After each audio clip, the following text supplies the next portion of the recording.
Some quick updates May 25 exam എഴുതാൻ പോകുന്ന സ്റ്റുഡൻസിന് നിങ്ങൾ ചിലപ്പോൾ ചില സബ്ജക്റ്റിൽ സ്ട്രോങ് ആയിരിക്കും, ചില സബ്ജക്റ്റിൽ നിങ്ങൾ വീക്ക് ആയിരിക്കും.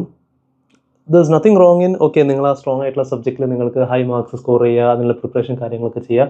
But this should never be at the cost of, അതായത് ഇങ്ങനെ ചെയ്യാൻ പാടില്ല. ഇപ്പോൾ ഞാൻ അക്കൗണ്ട്സിൽ സ്ട്രോങ് ആണെങ്കിൽ അക്കൗണ്ട്സിൽ ഒരു 60+ ഒക്കെ എയിം ചെയ്യാം, എന്നാൽ എനിക്ക് ടാക്സ് അത്ര താല്പര്യമില്ല, ടാക്സ് ഒരു 40 കിട്ടുന്ന രീതിയിലുള്ള പ്രിപ്പറേഷൻ ചെയ്യുക എന്നുള്ളത്, അത് ചെയ്യുന്ന ആ അറ്റംപ്റ്റിലായിരിക്കും ചിലപ്പോൾ അക്കൗണ്ട്സ് ഏറ്റവും ടെക്നിക്കൽ പേപ്പർ ആവുന്നതും ടാക്സ് ചിലപ്പോൾ ഏറ്റവും ഈസി പേപ്പർ ആവുന്നതും. സോ നിങ്ങൾ എല്ലാ സബ്ജക്റ്റിനും ഈക്വൽ ഇമ്പോർട്ടൻസ് കൊടുക്കാൻ നോക്കണം.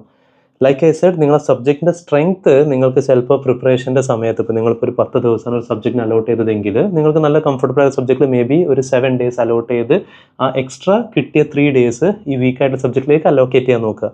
അതല്ലാതെ സ്ട്രോങ് ആയിട്ടുള്ള സബ്ജക്റ്റിൽ 10 ഉള്ളത് 12 ആക്കിയിട്ട് മറ്റേത് 40 കിട്ടിയാൽ മതി എന്നുള്ളത് 10 ഉള്ളത് 8 ആക്കാൻ പാടില്ല. ജനറലി കാണുന്നൊരു ഏരിയയാണ്. പല സ്റ്റുഡൻസും ഇങ്ങനെ ചെയ്തിട്ട് അവർ എക്സാംസ് കഴിയുമ്പോൾ കുടുങ്ങാറുണ്ട്. നമ്മൾ എത്ര സ്ട്രോങ് ആണ് പറഞ്ഞിട്ട് കാര്യമില്ല. ഐസിയ ചിലപ്പോൾ ആ പേപ്പർ ആ അറ്റംപ്റ്റിൽ ടെക്നിക്കൽ ആക്കാൻ പ്ലാൻ ചെയ്ത് കഴിഞ്ഞാൽ ചിലപ്പോൾ അതിൽ പോവും. മേ ബി നിങ്ങളുടെ ഫാക്കൽറ്റി ചിലപ്പോൾ അവരുടെ റെസ്പെക്റ്റീവ് സബ്ജക്റ്റിൽ നിങ്ങൾക്ക് ഹൈ മാർക്സ് സ്കോർ ചെയ്താൽ നിങ്ങൾക്ക് ഇങ്ങനെ ഓഫർ തരാം, അങ്ങനെ ഓഫർ തരാം എന്നൊക്കെ പറഞ്ഞിട്ടുണ്ടാവും.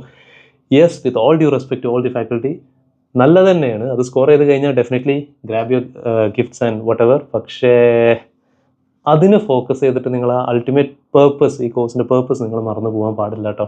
ഓവർ ഹിയർ ആ ഗ്രൂപ്പ് നമുക്ക് ക്ലിയർ ചെയ്യണം. അപ്പോൾ പാസ്സായി കഴിഞ്ഞിട്ട് നിങ്ങൾക്ക് വേണ്ട സബ്ജക്റ്റ് സ്പെഷ്യലൈസ് ചെയ്യുക എന്നല്ലാതെ അതിൻ്റെ മുന്നേ ഈ പേപ്പറിൽ എത്ര സ്കോർ ചെയ്യുക എന്നുള്ള സംഭവം അതൊരിക്കലും ആവരുത് നമ്മളെ aim. That is first thing. Second thing, exam ഹോളിൽ പോയി കഴിഞ്ഞാൽ ഓപ്ഷണൽ ക്വസ്റ്റ്യൻ അടക്കം അറ്റൻഡ് ചെയ്യുക, എല്ലാ ക്വസ്റ്റ്യനും അറ്റൻഡ് ചെയ്യുക. സോ ദാറ്റ് ICAI നമ്മൾ ബെസ്റ്റ് ആൻസർ പിക്ക് ചെയ്തിട്ട് നമുക്ക് മാർക്ക് തരും. I haven't found any authentic ഡോക്യുമെൻറ്റോ അല്ലെങ്കിൽ ഒരു ഒഫീഷ്യൽ ഇങ്ങനൊരു സ്റ്റേറ്റ്മെൻറ്റ് പറഞ്ഞതായിട്ട്. എന്നാൽ തന്നെ 2 ഒപ്പീനിയൻ ഉണ്ട്. ചിലർ പറയാറ് ഇവാലുവേറ്റർ കമോൺ, അവർ നിങ്ങൾക്ക് ചിലപ്പോൾ ഇനീഷ്യലി ആദ്യം എഴുതിയ ആൻസേഴ്സ് പിക്ക് ചെയ്തിട്ട് ലാസ്റ്റ് എഴുതിയത് ഒഴിവാക്കിയേ ചെയ്യാനുള്ള ചാൻസ് കൂടുതലുള്ളൂ. സോ അങ്ങനത്തെ ഒരു സംഭവം മൈൻഡിൽ വെച്ചിട്ട് പോകാനേ പാടില്ല.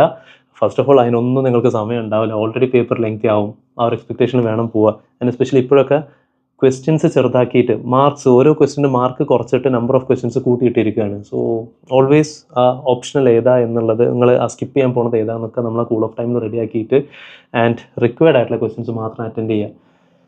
തേർഡ്, വെൻ യു സ്റ്റാർട്ട്, നിങ്ങളെ ഏറ്റവും ബെസ്റ്റ് 2 ഡിസ്ക്രിപ്റ്റീവ് വെച്ചിട്ട് സ്റ്റാർട്ട് ചെയ്യുക. പിന്നെ MCQയിലേക്ക് പോവുക. അപ്പോഴേക്കും ഏറെക്കുറെ ഒരു 30 മാർക്സിന് MCQയും ബാക്കി ആ ഒരു 2 ഡിസ്ക്രിപ്റ്റീവ് ക്വസ്റ്റ്യൻ ചെയ്യുമ്പോൾ തന്നെ ഏറെക്കുറെ നമ്മളൊരു സേഫ് സോണിൽ എത്താനുള്ള സംഭവങ്ങളൊക്കെ കഴിഞ്ഞിട്ടുണ്ടാകും. പിന്നെ നിങ്ങൾ ഏകദേശം മൈൻഡിനെ കുറച്ച് കാമാവണമെന്ന് നിങ്ങൾക്ക് ഫീൽ ചെയ്യും.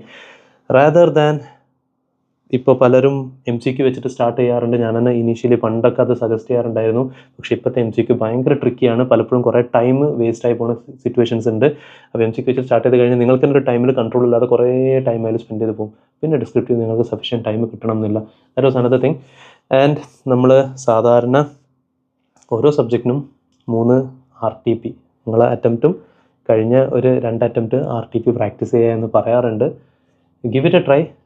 നിങ്ങൾ ആ ടൈം ഷെഡ്യൂളിൻ്റെ ഇടയിൽ ഇതൊക്കെ അക്കോമഡേറ്റ് ചെയ്യാൻ പറ്റുമെങ്കിൽ ഡെഫിനറ്റ്ലി അത് ചെയ്ത് നോക്കുക. അതിന് അതിൻ്റേതായ ബെനിഫിറ്റ്സ് ഉണ്ടാവും. RTP എന്ന് ഡയറക്റ്റ് ക്വസ്റ്റ്യൻസ് വരാറുണ്ട്. ഇനി 3 പോസിബിൾ അല്ലെങ്കിൽ എത്രയാണോ പോസിബിൾ അത്ര ചെയ്യുക. നിങ്ങൾക്ക് 1 ചെയ്യാൻ പറ്റുള്ളൂ, 1, 2 ചെയ്യാൻ പറ്റും, 2. മോക്ക് ടെസ്റ്റ് ഒക്കെ കൊടുക്കുന്നത് നല്ലതാണോ? യെസ്, ഡെഫിനറ്റ്ലി നല്ലത് തന്നെയാണ്. അത് ഇവാലുവേറ്റും ചെയ്ത് നോക്കുക. ബട്ട് അഗെയിൻ ഞാനതൊക്കെ പറയുമ്പോൾ ഇതൊന്നും ഞാൻ ചെയ്തിട്ടില്ലെന്ന്, എനിക്കൊന്നും ചെയ്യൽ പോസിബിൾ അല്ലായിരുന്നു. So that is the last thing that I want to tell you. No matter how much we try, നമുക്ക് ഒരു 100% പ്രിപ്പറേഷനിൽ ഒരു സാറ്റിസ്ഫാക്ഷനുമായിട്ട് CA എക്സാംസ് എഴുതുക എന്നുള്ളത് നിയർലി ഇമ്പോസിബിൾ ആണ്. Our aim is our goal is just our duty is just അവിടെ പോവുക, exam ഹാളിൽ പോവുക ആൻഡ് ഗിവ് അവർ ബെസ്റ്റ്.